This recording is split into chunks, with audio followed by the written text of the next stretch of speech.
बिस्मिल्लाहिर्रहमानिर्रहीम और अस्सलाम वालेकुम।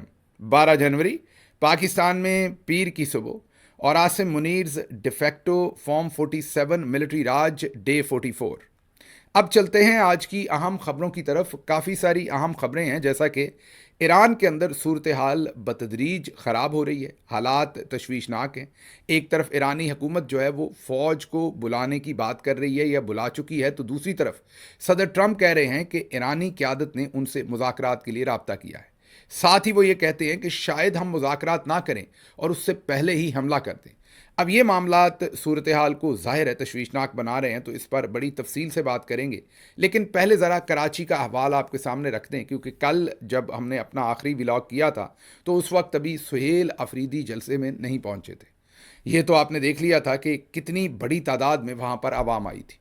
जब आवाम इतनी बड़ी तादाद में आ जाए तो उसको गिनना महज बेवकूफ़ी होती है। एक ही तरीका होता है उसकी कामयाबी का कि आप जो नाकद हों वो क्या कह रहे हैं उसकी तरफ तवज्जो देते हैं। अब ये सिर्फ पाकिस्तान तहरीक इंसाफ नहीं, बल्कि जितने भी नाकदीन हैं मीडिया के अंदर हों, मैं टाउट्स की बात नहीं कर रहा, जितने भी नाकदीन हैं मीडिया के अंदर हों या कहीं और हों, बल्कि कई टाउट्स भी अब ये कह रहे हैं कि बहुत बड़ी तादाद में लोग वहाँ पर थे। आप सोचिए अगर इमरान खान बाहर आए तो फिर क्या बने। बहरहाल कराची ने वो किया जो किसी ने सोचा नहीं था। पिछले व्लॉग में हम तफसील से बात कर चुके। अब हम बात करते हैं जो सुहेल अफरीदी साहब की इंटरेक्शन हुई है वहाँ पर जर्नलिस्टों के साथ। उसमें बहुत ही दबंग किस्म के सवालात पूछे गए हैं। कराची के सहाफ़ी भी दबंग सवालात पूछते हैं, उन्होंने दबंग सवालात पूछे, वैसे ही दबंग आगे से जवाब दिए। एक तो सवाल उनसे पूछा गया कि DGISPR ने कहा कि आप लोगों पर दहशतगर्दी के हमले नहीं होते, तो इस पर आपका क्या कहना है। उन्होंने कहा कि ये, उन्होंने नाम नहीं लिया लेकिन ज़ाहिर इशारा उनका उन्हीं की तरफ था। उन्होंने कहा कि ये इसने, मीन यहाँ आप DGISPR फिट कर लीजिए खुद से ही, ने बड़ी नीच हरकत की है। 1947 1947 से लेकर 2025 तक किसी इदारे के अफसर का ये सबसे बड़ा झूठ है। ये हमें मरवाना चाहता है। क्या ये चाहता है कि दहशतगर्द पाकिस्तान की सबसे बड़ी सियासी पार्टी पर हमला करें? क्या ये हमें दहशतगर्दों के रहमो करम पर छोड़ना चाहता है? हमारे लोग शहीद हो चुके हैं, ज़ख्मी हो चुके हैं, और ये कहता है कि दहशतगर्द हम पर हमले क्यों नहीं करते। तो सुहेल अफरीदी साहब ने दुरुस्त उनको रगड़ा फेरा है। उसकी वजह यह है कि DGISPR का ये जो बयान था ये बहुत ही बेहुदा था। इसकी कहीं कोई मंतक नहीं बनती, कोई सीरियस आदमी ऐसा बयान नहीं दे सकता। बहरहाल जो अहमद शरीफ चौधरी या हमारे 58 चौधरी हैं, उन्होंने ये जो स्टेटमेंट दी इसके ऊपर सुहेल अफरीदी ने भरपूर वहाँ पर इनको जवाब भी दिया है, भरपूर रगड़ा लगाया, और ये मेरे ख्याल में रगड़ा लगाना बनता था। फिर उन्होंने कहा कि पंजाब हमेशा निकलता है, पंजाब इस मर्तबा ऐसा निकलेगा कि इनकी नींदें हराम हो जाएंगी। पंजाब के लोग बहुत दिलेर हैं। पंजाब 13 मार्च को जमान पार्क पर हमले के वक्त सबसे आगे था, सबसे ज़्यादा निकला था, मैं ऐनी शाहिद हूँ। पंजाब 8 फरवरी को निकला, तभी तो 17 सीटों वाली पार्टी मुसल्लत की गई। पंजाब में जो जुल्म हो रहा है वो जुल्म तो FCR के वक्त कबायलियों पर भी नहीं होता था। पंजाब इस मर्तबा भरपूर तरीके से निकलेगा, ये सुहेल अफरीदी ने कहा है। इनको बताते रहे कि इनको मत आने दो। बैरिस्टर सलमान अकरम राजा ने भी नवंबर 2024 में किसी किस्म की बातचीत की, यहाँ पर सख्ती से तरदीद की। वो एक शोशा जो छोड़ा जाता है कि इमरान खान को छोड़ना फ़ाइनल हो गया था 2024 में, अगर लॉन्ग मार्च ना किया जाता, वो किया गया तो सब कुछ ख़त्म हो गया। मैं आपको मुतअद्दिद बार बता चुका हूँ कि वो झूठ है। उसमें कुछ PTI के अंदर के लोग भी इस्तेमाल होते हैं वो झूठ फैलाने में, और कुछ बाहर के भी, लेकिन वो सरीहन झूठ है। कोई ऐसी बातचीत नहीं हुई थी। हाँ, धोखा दिया जा रहा था तब भी।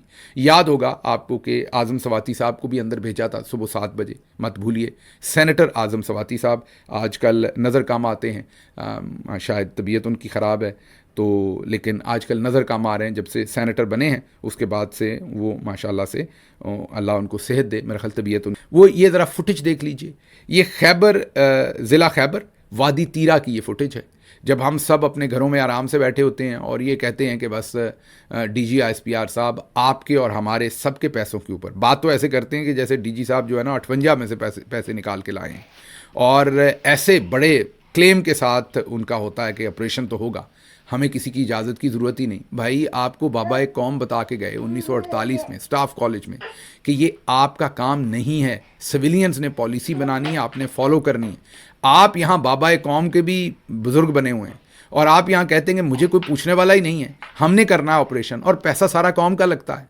पैसा सारे का सारा कौम जो है वो अपनी हड्डियां निचोड़ के जो है टैक्स दे दे के जो पैसा देती है वो हम जगहों के अंदर लगा देते हैं, या दूसरे हुक्मरान दूसरी करप्शन करते हैं, उसमें लग जाता है। आगे अचकज़ई साहब, आपको पता है महमूद खान अचकज़ई इस वक्त लाहौर में हैं, उन्होंने वहाँ से बातचीत की है। कोर कमांडर 12,000 फौजियों की कमांड करता है। 9 मई को कोर कमांडर हाउस क्यों खुला था, लोग कैसे घुसे कि 12,000 लोगों की जो फौजियों की कमांड है उसमें 12 फौजी भी नहीं थे जो रोक लेते। हमारे फौजी जंग की किताबें पढ़ते हैं, उन्होंने ये भी जंग की तरह खेला। एक मैं तो पहले ही आपको कहता हूँ कि ऐसा ही लगता था कि जैसे किसी फॉरेन आर्मी की जो है, किसी गैर मुल्की आर्मी की साजिश हो, किसी दूसरे मुल्क के शहरियों के साथ बिल्कुल ऐसे ही जंग की तरह ही पूरे का पूरा प्लान जो है वो अपनी पब्लिक के साथ खेला गया। ये अब अचकज़ई साहब कह रहे हैं, और उन्होंने कहा कि इसको इस तरीके से खेलो कि इसमें अपने ही लोगों को फंसा दो। जिन्होंने 4 मार्शाला लगाई, पहले वो उन पर माफ़ी मांगे, फिर 9 मई पर भी माफ़ी मांग ली जाएगी। ये महमूद खान अचकज़ई ने कहा है और दुरुस्त कहा है बिल्कुल। लेकिन चलें, मजबूरी है हुकूमती उनकी, क्या करें वो। ऐसा लग रहा है कि पीपल्स पार्टी की सिंध हुकूमत के साथ दोबारा वही हुआ जो कराची में मरियम नवाज़ और कैप्टन सफदर पर होटल में छापे के वक्त हुआ था। साकी की नवाजिश जारी है, मेहमान बदलते रहते हैं। माजिद निज़ामी ये फरमा रहे हैं, याद होगा उस वक्त जनरल बाजवा ने ये गंदी हरकत की थी, और उसके बाद झूठ तो वो बहुत बोलते हैं। जनरल बाजवा सुबह उठते ही झूठ बोलना शुरू होते हैं। मैंने तो सुना रात बुड़बड़ाते हुए भी झूठ बोलते हैं। उनके किसी अजीज़ ने एक दफ़ा मुझे बताया कि रात को बुड़बड़ाते हुए भी झूठ बोलते हैं। माशाल्लाह से, यकीन कीजिए, उनके करीबी अजीज़ ने मुझे ये बात उनके बारे में बताई। तो झूठ बोलते हैं, सरेआम झूठ बोलते हैं, छुप के भी बोलते हैं, हर तरह से झूठ बोलते हैं। तो फिर उन्होंने झूठ बोला कि ये मैंने नहीं करवाया था। फिर उन्होंने सेक्टर कमांडर कराची का फारिग कर दिया ISI का। ज़ाहिर है उसे कहीं और तरक्की दे दी होगी, क्योंकि उसने जो किया था इन्हीं के अहकामात पर किया था। तो अब माजिद निज़ामी उस तरफ इशारा कर रहे हैं कि जो उस वक्त किया था उस वक्त के आर्मी चीफ ने, अभी वाला आर्मी चीफ भी वही कर रहा है, बस मेहमान बदल गए। अच्छा जी, आगे सोहेल अफरीदी के साथ पाकिस्तानी इस्टेब्लिशमेंट के ताल्लुकात अच्छे नहीं हैं, मुनीब फारूक। अच्छा, एक तो इस बच्चे की मुझे समझ नहीं आती। मैंने कल परसों भी आपको कहा था कि ये वो वाला बच्चा है जो आप ही के साथ आता था तो 5 जूस पी जाता था बैठा बैठा, जो है वो सामने रखे जा रहे हैं। अमेरिका ने हमला किया तो ईरान और अमेरिकी अड्डे निशाना बनाएंगे। ईरान का जो है वो वापस जवाब है ये अमेरिका को। ईरान ने अमेरिकी सदर डोनाल्ड ट्रंप को खबरदार किया कि ईरान किसी भी अमेरिकी जारियत का भरपूर जवाब देगा। इसराइल और अमेरिकी अड्डे निशाना बनेंगे। ईरानी पार्लियामेंट के स्पीकर मोहम्मद बाकर ने पार्लियामेंट से खिताब करते हुए कहा कि अगर अमेरिका की जानब से किसी भी किस्म का हमला किया गया तो ईरान जवाबी कार्रवाई में इसराइल और खित्ते में कायम अमेरिकी फ़ौजी अड्डों को जायज़ अहदाफ के तौर पर निशाना बनाएगा। अच्छा, अब दूसरी तरफ सदर ट्रंप ने स्टेटमेंट दी। उन्होंने एक तो कहा कि ईरानी क़यादत ने हमसे मुज़ाकरात करने के लिए अमेरिका से रब्ता कर लिया है। ये सदर ट्रंप की स्टेटमेंट है। साथ ही उन्होंने जर्नलिस्टों से बात करते हुए कहा कि लेकिन हालात जितनी तेज़ी से ख़राब हो रहे हैं, मुझे लगता है कि मुज़ाकरात की नशिस्त होने से पहले ही हम ईरान के ऊपर अपनी कार्रवाई कर देंगे। दूसरे लफ्ज़ कुछ फ्लाई करके यहाँ से वहाँ, इधर से उधर गया है। और फिर आपको टर्किश एयरलाइन की फ़्लाइट्स के बारे में हमने बताया कि सस्पेंड हो गई। पाकिस्तान जो एडवाइज़री इशू कर रहा है अपने शहरियों को, ऑस्ट्रेलिया ने एडवाइज़री इशू की है, बाकी मुल्कों ने एडवाइज़री इशू की है। तो इस सब से ये अब पता चल रहा है कि वहाँ पर हालात वाकई ही बहुत कशीदा हैं। तो अगर सदर ट्रंप की स्टेटमेंट को ले लिया जाए कि हम वापस खुद हमला कर देंगे, तो फिर मामला तो और भी दगरगू हैं। अब आगे, ईरानी कौम जल्द ही जुल्म से निजात हासिल कर लेगी, ये नेतन्याहू कह रहे हैं, इसराइली वज़ीर आज़म। और वो कह रहे हैं कि उन्होंने उम्मीद ज़ाहिर की है कि जल्द ही ज़ालिम की कैद से ईरान निजात पा लेगा। काबीना के हफ्तावार इजलास में उन्होंने कहा कि हम सब उम्मीद करते हैं कि ईरानी कौम जल्द ही जुल्म के बंधन से आज़ाद हो जाएगी, और मिसाल बनाना चाहते हैं सिर्फ़ और सिर्फ मरियम नवाज़ को उनका जो एक प्रोफाइल बनाने के लिए कि वो किसी किस्म की ऐसी कार्रवाई को बर्दाश्त नहीं करती। मुल्क के अंदर कवानीन हैं, इन्होंने जो जुर्म किया है उसके मुताबिक अदालत के अंदर फेयर इनको ट्रायल दें। इनको सज़ा 14 साल की हो, 50 साल की हो, 4 दिन की हो, 2 दिन की हो, ना हो, अदालत जाने और प्रोसिक्यूशन अपने पूरा जोर लगाए, अपने सबूत दे अगर दे सकती है।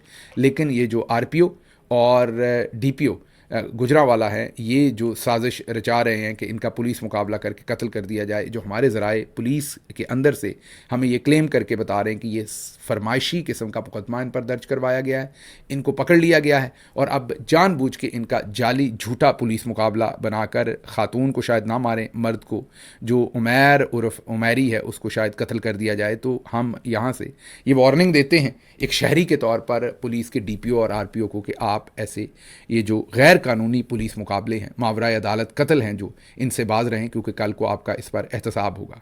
इसके साथ ही मुझे यहाँ से इजाज़त दीजिए। अल्लाह आपका हामी और नासिर हो। पाकिस्तान जिंदाबाद।